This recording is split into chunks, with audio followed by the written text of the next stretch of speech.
जय हिंद। आज हम बात करेंगे क्लास 10th का पहला चैप्टर है रासायनिक अपक्रियाएं एवं समीकरण। इसके विषय में हम जानेंगे। तो सर्वप्रथम हम इस चैप्टर को स्टार्ट करते हैं और देखते हैं कि इस चैप्टर में आखिर क्या क्या चीज़ें हैं। ये काफ़ी इंपॉर्टेंट है एग्जाम पॉइंट ऑफ व्यू से, क्योंकि इससे लगभग 3 से 4 नंबर के आपके क्वेश्चन बन के आता है। काफ़ी इंपॉर्टेंट है, इसको एक बार देखते हैं हम लोग। ठीक है, चलिए देखते हैं हम लोग रासायनिक अपक्रियाएं क्या होती हैं। इसके विषय में जानते हैं कि वह अपक्रिया जिसमें एक या एक से अधिक पदार्थ परस्पर अपक्रिया करके नए पदार्थों का निर्माण करते हैं उसे हम रासायनिक अपक्रिया कहते हैं। एक या एक से अधिक पदार्थ जो है आपस में जब मिलकर एक नए पदार्थ का निर्माण करते हैं तो उसको हम क्या कहते हैं, रासायनिक अपक्रिया कहते हैं। ये ज़्यादातर आपको मैं बता दूं कि जैसे आपका Na प्लस Cl, तो आपके दो पदार्थ हैं, ये आप आपस में जब जुड़ जाते हैं तो NaCl बना लेते हैं।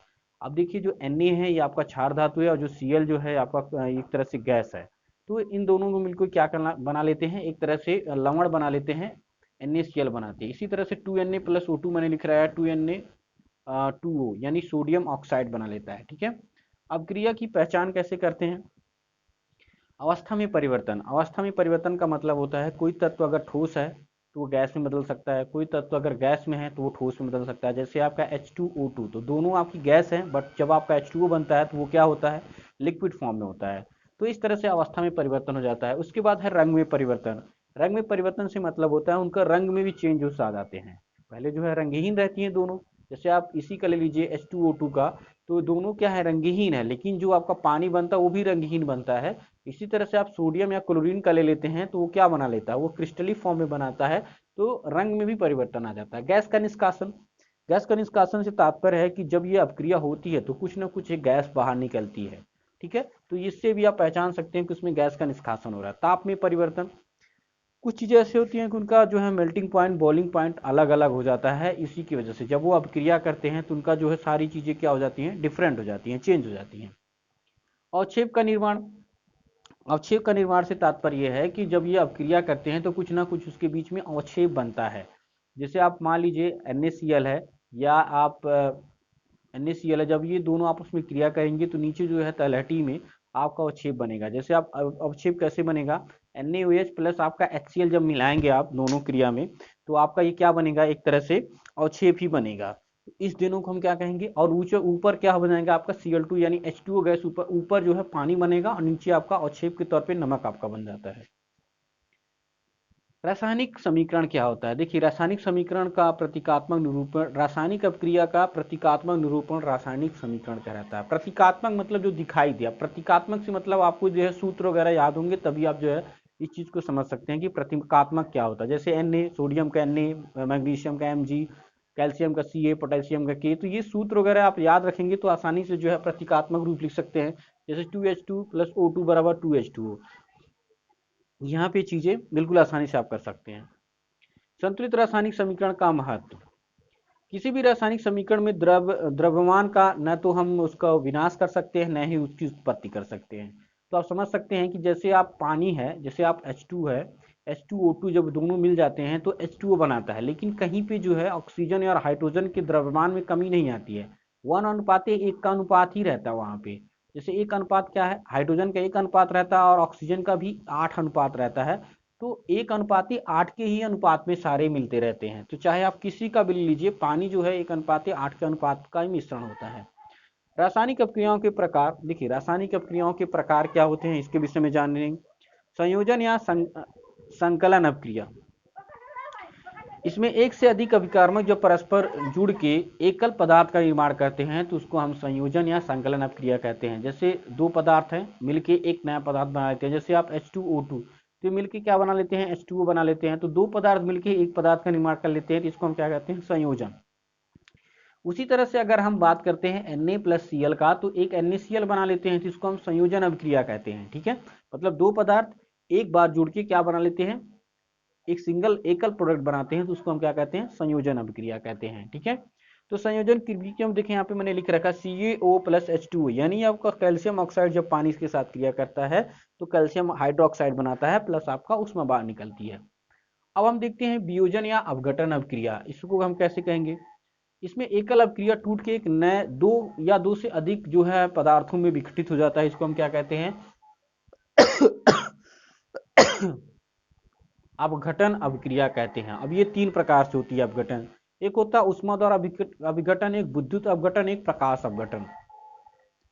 तो देखिए उष्मा का अपघटन कैसे होता है, जैसे आप कैल्शियम कार्बोनेट को अगर आप उष्मा में रख देंगे, उष्मा दे देते हैं, तो आप बन जाता है calcium oxide plus CO2 gas. यानी आप कैल्शियम कार्बोनेट को अगर आप हीट कर देंगे तो क्या बना देगा वो, कैल्शियम ऑक्साइड प्लस आपका CO2 गैस उससे बाहर निकल जाती है। विद्युत अपघटन, जैसे पानी में अगर आप विद्युत अपघटन यानी इलेक्ट्रोलिसिस करा देते हैं तो आपका H2O2 गैस बाहर निकल जाती है आसानी से। प्रकाश अपघटन 2AgCl, जब आप जो है सिल्वर क्लोराइड को जब आप प्रकाश में रख देते हैं तो उसमें से सिल्वर जो है बाहर निकल जाती है, Cl2 गैस बाहर निकल जाती है। विस्थापन अपक्रिया के बारे में जानेंगे। इस अपक्रिया में अधिक क्रियाशील वाले तत्व क्या करते हैं, कम क्रियाशील वाले तत्व को रिप्लेस कर देते हैं। जैसे जैसे कोई तत्व है, विस्थापन करने का मतलब है इस अपक्रिया में कोई भी क्रियाशील तत्व जो होता है वो दूसरे तत्व से विस्थापित कर देता है। ये दो तरह से विस्थापन होता है, एक तो है एकल विस्थापन, एक होता है द्विक विस्थापन। इस तरह से एकल और द्वि विस्थापन आप आसानी से कर सकते हैं। जैसे यहाँ पे दिया है मैंने Fe प्लस CuSO4, यानी आपका ये फेरिक है, फेरस है, और प्लस यहाँ पे देखो CuSO4 यानी कॉपर सल्फेट है, प्लस FeSO4 प्लस Cu, यानी यहाँ पर फेरस सल्फेट प्लस आपका कॉपर बाहर निकल जाता है। द्विक विस्थापन में दो तरह का विस्थापन होगा, जैसे Na2SO4 प्लस BaCl2। जब ये द्विक विस्थापन करते हैं तो देखेंगे यहाँ पे BaSO4 यानी बेरियम सल्फेट प्लस NaCl बना लेता है, और यहाँ इसका नाम है सोडियम सल्फेट, इसका नाम है बेरियम क्लोराइड। तो ये दोनों द्विक विस्थापन दोनों में विस्थापित होता है, तो इस तरह को हम क्या कहते हैं, द्विक विस्थापन, और इसको हम बोलते हैं एकल विस्थापन। अब हम चौथा नंबर डालते हैं। चौथा नंबर की क्या होती है, ऑक्सीकरण तथा अपचयन अपक्रिया। ऑक्सीकरण और अपचयन अपक्रिया काफी इंपोर्टेंट है। जब आप 12th में जाएंगे आप सभी लोग, तो वहां पे ये चीजें आपको देखने को मिलेंगी कि ऑक्सीकरण और अपचयन क्या होता है। क्योंकि इसमें देखिए ये अभिक्रियाएं ऐसी अभिक्रियाएं हैं, जैसे कोई भी इलेक्ट्रॉन को जब देता है तो हम दाता बोलते हैं, जब कोई इलेक्ट्रॉन को ग्रहण करता है तो हम उसको जो है ग्राही बोलते हैं। जब इलेक्ट्रॉन देता है तो जो क्रिया होती है उसको हम अपचयन अभिक्रिया कहते हैं। जब कोई इलेक्ट्रॉन को ग्रहण करता है तो वो ऑक्सीकरण अभिक्रिया होती है, यानी जो है ऑक्सीडेशन होता है, और जो देने वाला उसको हम रिडक्शन कहते हैं। तो इस तरह की जो अभिक्रियाएं होती हैं ऑक्सीकरण और अपचयन की अभिक्रिया होती है। देखिए ऑक्सीकरण के देखते हैं। ऑक्सीकरण में किसी पदार्थ में O2 का योग तथा H2 का निष्कासन होता है, तो उसको हम क्या कहते हैं, ऑक्सीकरण या अपचयन अभिक्रिया कहते हैं। ठीक है,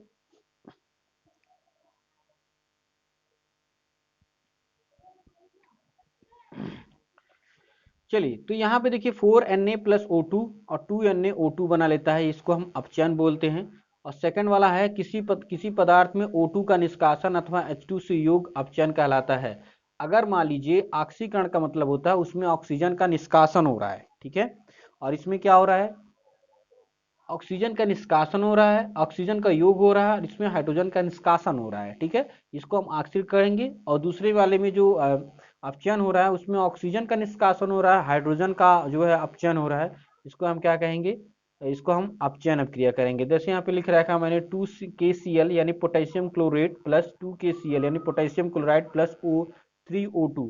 तो ये जो क्रिया हो रही है ये अपचयन वाली क्रिया हो रही है, इसमें ऑक्सीजन का निष्कासन हो रहा है, हाइड्रोजन का जो है इसमें जो है योग हो रहा है।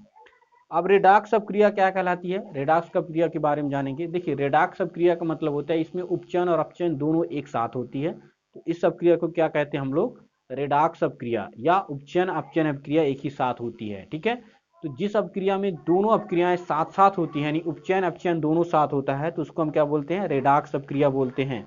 तो यहाँ पे देखिए ZNO प्लस C, अब यहाँ पे रेडॉक्स अपक्रिया हो रही है तो Zn प्लस CO बना लेता है, तो अपचयन नीचे वाले में अपचयन हो रहा है, क्योंकि यहाँ से ऑक्सीजन क्या कर रही है, दूसरे में जा रही है। यहाँ पे क्या कर रही है, इसके साथ क्या हो रहा है, उपचयन हो रहा है, क्योंकि यहाँ पे ऑक्सीजन क्या आ रही है, इसके साथ जुड़ रही है। यहाँ से ऑक्सीजन इसके साथ बाहर जा रही है, तो ये क्या कर रही है, अपचयन अभिक्रिया। अब देखते हैं हम लोग संक्षारण और विकृत गंधिता क्या होता है। संक्षारण का मतलब होता है संचरित कर देना, जैसे आपका लोहे पे जंग लगना, किस तरह की अपक्रिया है, रासायनिक अपक्रिया है, लेकिन ये संक्षारण वाली अपक्रिया कर रहा है। जैसे लोहे पे जब आपकी नमी या पानी के साथ जब क्रिया करता है तो जो फेरस है वो हाइड्रोजन के साथ ऑक्सीजन के साथ मिलके वो उसका ऑक्साइड बना लेता है। ऑक्साइड बनाने के बाद उसमें से धीरे धीरे लोहा क्या करता है, कमजोर होने लगता है। इसी प्रक्रिया को हम संक्षारण कहते हैं। और कभी कभी कई बार पूछता भी है कि लोहे पे जंग लगना किस तरह की अपक्रिया है, तो वह एक रासायनिक अपक्रिया है। विकृत गंधिता क्या होती है? विकृत गंधिका का मतलब होता है जैसे कोई बसी वाला पदार्थ होता है, जैसे तेल है या दही है, तो उसमें कुछ समय के बाद ऐसे लैटिस वाले जो है अम्ल मिल जाते हैं, जिसकी वजह से उसमें एक एक अम्लीयता या एक दुर्गंध युक्त चीजें आने लगती है, उसका स्वाद टेस्ट जो है बदल जाता है, जिसको हम क्या कहते हैं, ये किसके कारण होता है? विकृत गंधिता के कारण होता है। ये बसी वाले पदार्थ में ज्यादा पाया जाता है। ठीक है, तो देखिए आज मैंने आप लोगों को बताया कि रासायनिक अभिक्रियाएं एवं समीकरण क्या होता है, इसके विषय में। ये कक्षा 10 का पहला लेसन है केमिस्ट्री का। इसके बाद हम अगला लेसन के बारे में जानेंगे कि अगला लेसन क्या है। इसके बाद देखिए इसमें और एक एक टॉपिक और है आपका, ऊष्माक्षेपी ऊष्माशोषी अभिक्रिया। तो ऊष्माक्षेपी का मतलब होता है ऊष्मा को बाहर निकालना। ऊष्माक्षेपी जब कोई अभिक्रिया ऐसी होती है जो ऊष्मा को बाहर निकाल देती है, ऐसी अभिक्रियाएं जो ऊष्मा को बाहर निकालती हैं, उसको हम ऊष्माक्षेपी अभिक्रिया कहते हैं। जैसे अगर आप सोडियम को पानी से क्रिया कराएंगे तो उष्मा उसमें से बाहर निकलती है, तो इस क्रिया को हम क्या कहते हैं? ऊष्माक्षेपी। या जिस क्रिया को हमें उष्मा देने की जरूरत पड़ती है, या उष्मा अगर उसमें से हम बाहर निकाल देते हैं, करने के बाद उष्मा बाहर निकलती है, उसको ऊष्माक्षेपी बोलते हैं। और जिसमें ऑलरेडी हमें उष्मा देनी पड़ती है, उसको हम ऊष्माशोषी बोलते हैं। दो तरह की क्रिया और होती हैं, ऊष्माक्षेपी ऊष्माशोषी।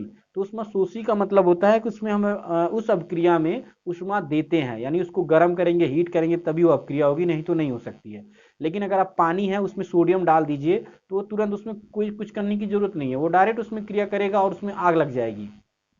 ठीक है, तो इस तरह की जितने भी अभिक्रियाएं थी, सारी अभिक्रियाओं के बारे में हमने सीखा है। विस्थापन देखिए एक बार हम लोग उसको रिवीजन कर लेते हैं। रासायनिक समीकरण की पहचान, रासायनिक समीकरण और इसके प्रकार क्या होते हैं? संयोजन, विघटन, वियोजन, विस्थापन, ऑक्सीकरण अपचयन, रेडॉक्स अभिक्रिया, ये सारी अभिक्रियाओं के बारे में हमने सीखा। ऊष्माक्षेपी, ऊष्माशोषी, संक्षारण, विकृति, गंधिता, तो ये काफी इंपॉर्टेंट थे। तो आप लोग सभी लोग एक बार इसका स्क्रीनशॉट ले लीजिए, और आगे भी हम आपसे मिलते रहेंगे। और अगर जो भी बच्चे हमारे चैनल पे नए हैं तो चैनल को बाबू जरूर सब्सक्राइब कीजिएगा, साथ में अगर वीडियो अच्छी लगती है तो लाइक जरूर कीजिएगा। ठीक है, तो आज के लिए बस इतना ही, अभी के लिए बस जय हिंद।